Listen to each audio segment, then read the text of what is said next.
Oh, hi, Toothless. Yeah, the neighbors were complaining about the noise. Toothless is in a 70s hard rock cover band, and with his dragony paws, he plays bass. And if I have to hear the bass line to my favorite Deep Purple song, by the way, Space Strucken Again Today, I'll die. Okay, their guitar player is like a really young dragon. And this is the thing about Smoke on the Water. It's a dyad chord, and everyone plays it wrong. They take this finger and go down. And that doesn't give the pressurization, so it sounds like shit even through good distortion.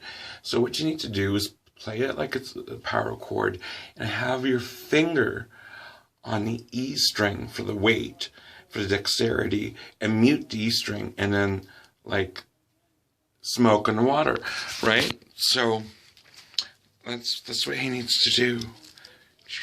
No, I know how to read. I know how to read music, and I know stuff about keys and sharps and incidentals. But in terms of like guitar playing, like oh my god, it's way different to like read a piece of music and play it on the piano, and then try and read a piece of music for guitar, and try to do all different. No. Tap for that, honey. In rock and roll, there's no such thing as a key. But do you have any other questions? What? Oh, okay. All right. I really think that it's okay to like the Pretty Reckless. It's okay. Don't hide that fact. She's pretty cool, isn't she? Oh my god, did you see that video? No. And it's like really, really, really, like basic rock, but it's got that sort of edge to it slightly. Oh Lord, no! You guys won't be able to do Harvester of Sorrow in time yet. You have to tap your paw, tap it. No, so guitar riffs. There's some really good guitar riffs out there, like really amazing ones.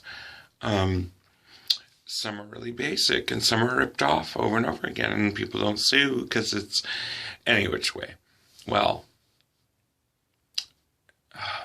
so let's see.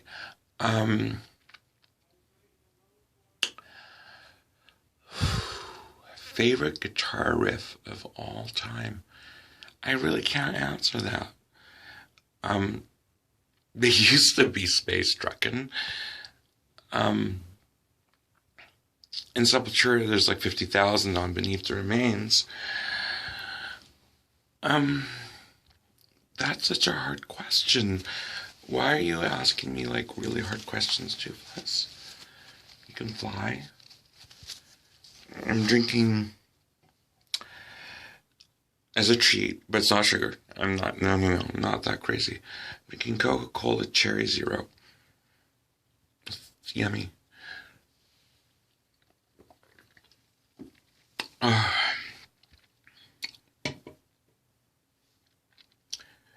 Even though Led Zeppelin got sued before by someone else called Willie Dixon, Whole Lotta Love is a pretty fucking wicked riff. Communication Breakdown is a pretty wicked riff. The first 5 Black Sabbath albums, all really, really, really. What's my favorite? It's not number 4. Everyone thinks it's number 4. I think it's Master of Reality. Though at times when I'm in like that sort of dark mood, the first one,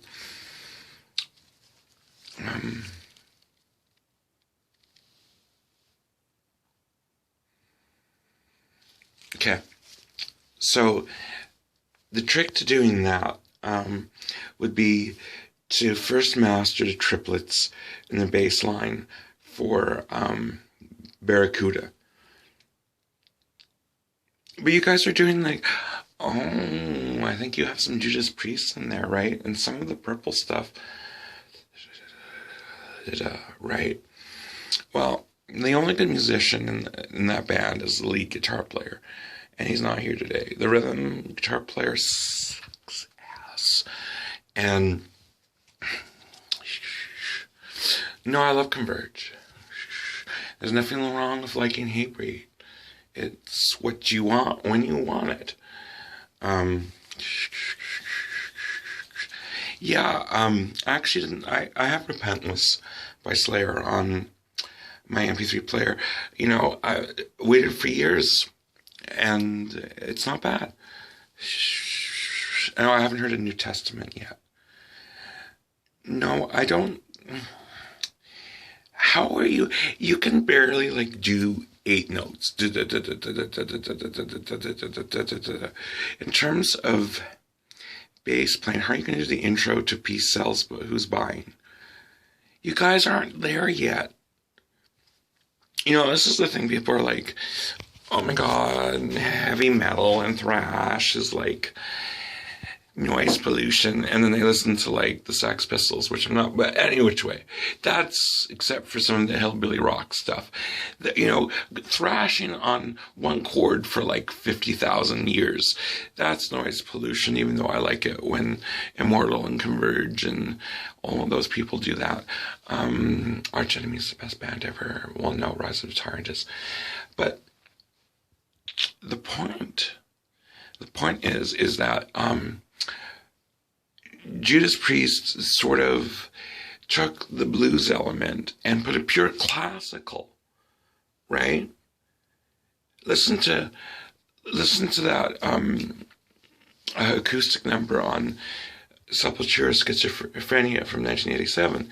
You have to be able to play classical guitar and Segovia and all that type of stuff to do really complex riffing, and of course to be a soloist. Like, I mean, Edward Van Halen, Al Di Meola, and Yngwie Malmsteen, fuck, I hate him.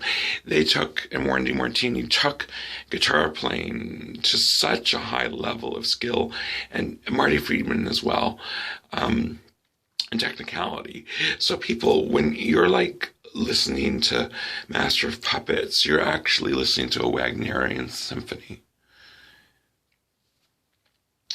with polyrhythms and all. Do you have any more questions? Oh, really? Yeah, no, it's so weird. People wonder, like, everyone just presumes if you're a Testament fan that your favorite album is Souls of Black. And it's not my favorite album by them. Actually, The Gathering is, but I have to hear the new one. I really, really do. Yeah, I think, no, Alex Kolznick didn't leave Testament. No, I don't think you guys can do that. No. Would you be able to do Raining Blood? You're doing 70s stuff. My God, Dissident Aggressor is going to be hard for you guys. Oh, okay. So, yeah. Good times. No, I think, When Worlds Collide by Parliament 5000. Oh my God, that's like late 90s. That's not 70s. You guys, like, all they're doing right now is like Space Truckin'. They're trying to do Aqualung, not very well. And the lead guitar player is good. And what's the other song? And, you know, actually, Living After Midnight came out in 1980. So,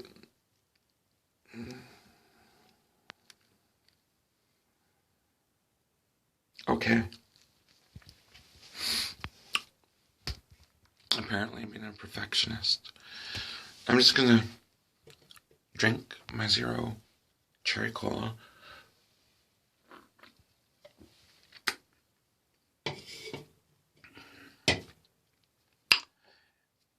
And that's it. Oh, who do I think is the greatest? No, because you know what? I think that there's so many subgenres of of metal, goth, all this type of stuff. Now you're asking me my favorite, like, okay, so late 90s, early 2000s, Clan of Zymox, Cell Dweller. There's this new group that's the name of a death metal band. So that's what I like for the electro goth stuff. Slayer 80s, really love. More than Metallica, some Megadeth, Testament, Arch Enemy, Morbid Angel, Hatebreed, Converge, Dark Throne, Iron Maiden, Artillery, Vector. I just could go on and on and on about metal. I'm sorry. Okay. I think probably if I had to say the most progressive metal thrash album that ever was Beneath the Remains by Sepultura, which came out in 1989. And they're doing what Vector and other groups are doing now. So they're almost anticipating future riffs, and you guys have to like listen to it. It's totally amazing. It's totally amazing. Rise of the Tyrant by Arch Enemy, which I just recently discovered. I love, because as you've said a plethora of times in other videos, it's like in the first minute, it's like if you don't know what type of metal you want to listen to, that's the album to listen to. But I don't like all their albums. Like Moonspell, I like the new Moonspell, but their old stuff, I'm like, right? Oh, Lord. Okay, so let's just pray to the rock gods that the New Testament album is good. Because if it isn't, I'm going to be so sad. Yeah. So, if your guitar teacher is trying to make you read like 5,000 notes and you just want to play Day Tripper, just get the tab for it, right? You know, you're not a real musician. No, I'm joking.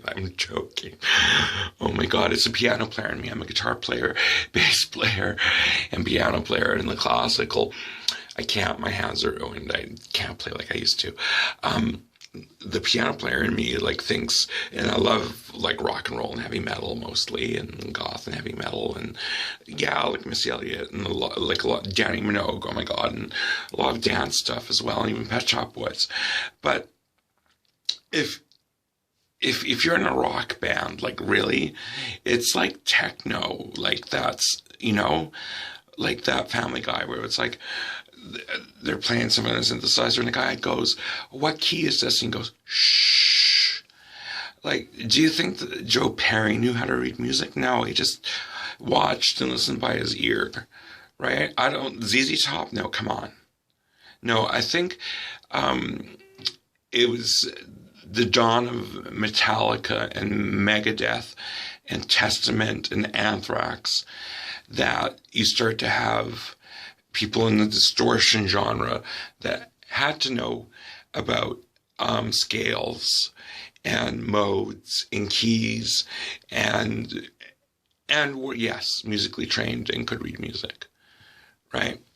I mean, Lars Ulrich arranges all the albums, and if you watch that documentary on the Black Album with Bob Rock in it, like, okay, so he's like not the world's greatest drummer, but I mean the arrangements and the changes, like he does a lot of work for that band.